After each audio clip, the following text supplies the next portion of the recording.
Assalamualaikum warahmatullahi wabarakatuh.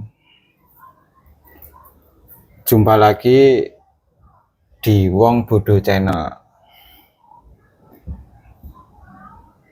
Akhir-akhir ini kita banyak mendengar ya, sahabat-sahabatku, teman-temanku, saudara-saudaraku,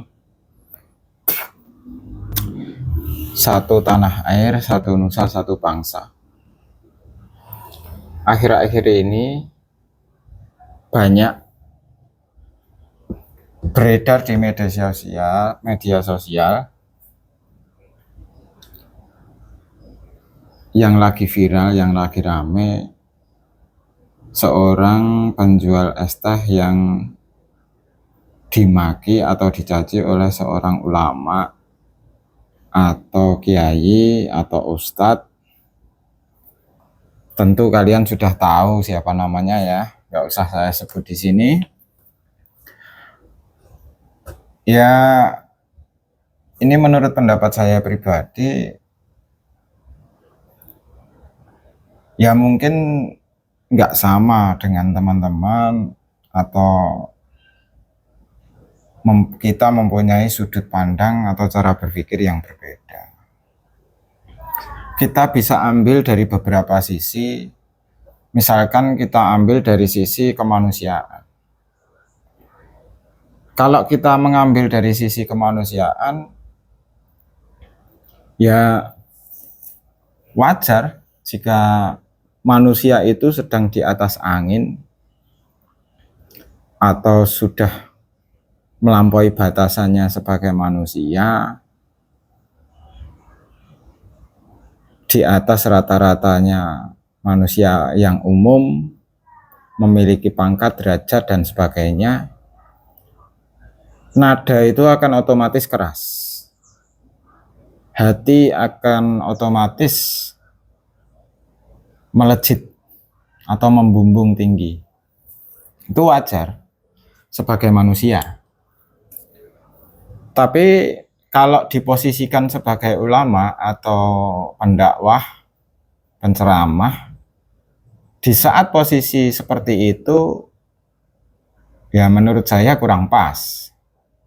Jadi ada beberapa posisi atau beberapa sudut pandang, dan bagaimana cara kita untuk memandang sebuah peristiwa itu. Jadi ambil aja sisi yang positifnya, buang sisi negatif. Misalkan kita ambil sisi positifnya gini, dengan cacian itu ternyata si pedagang es ini naik, saudara-saudaraku. Namanya membumbung tinggi dan viral. Itu membumbung tinggi, melejit, bahkan mendapatkan hadiah dari beberapa orang sampai beratus-ratus juta. Nah, itulah yang dinamakan roda kehidupan. Kadang kita ada di atas, kadang ada di bawah. Dan posisi si penjual es ini berada di posisi atas sekarang.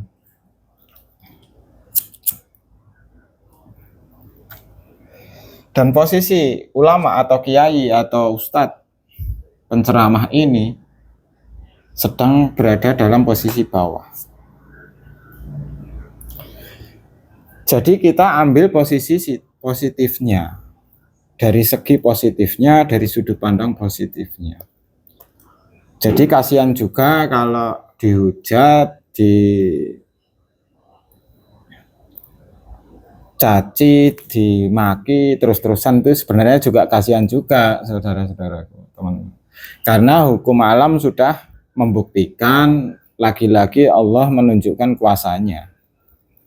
Jadi keabadian itu nggak ada, kalau di muka bumi ini nggak ada. Untuk semua makhluk itu nggak ada yang abadi.